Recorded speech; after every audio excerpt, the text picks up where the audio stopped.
Bonjour tout le monde, on est en direct de nos studios d'enregistrement et aujourd'hui, le 25 novembre, le gouvernement du Québec vient de publier sa mise à jour économique.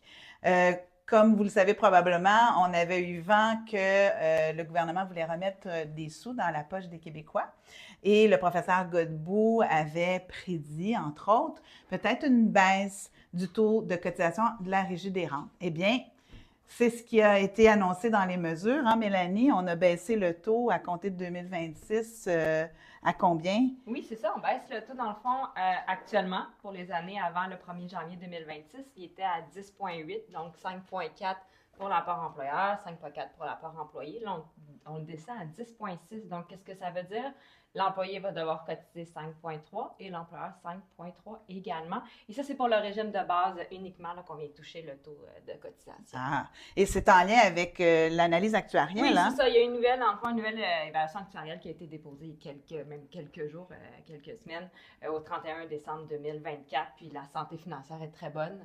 Le taux de référence est 10,8, mais on était en deçà de ça au niveau du coût réel. Donc, c'est qu'est-ce qui permet cette baisse-là aujourd'hui. Eh, quelle bonne nouvelle. Une autre bonne nouvelle également qui va aller dans la poche des Québécois, c'est une baisse au niveau du régime québécois d'assurance parentale, Mylène. Exactement. Au niveau du RQAP, on savait déjà que les taux de cotisation diminuaient de 8 à partir du 1er janvier 2026.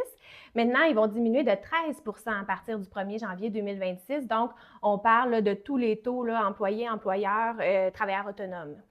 Une autre bonne nouvelle. Puis il y a eu quelques crédits à travers ça qui se sont glissés. Oui, c'est d'autres crédits là, qui touchent peut-être à des secteurs plus nichés, comme par exemple un congé temporaire de cotisation au FSS pour les secteurs de l'agriculture, de la pêche, les secteurs forestiers.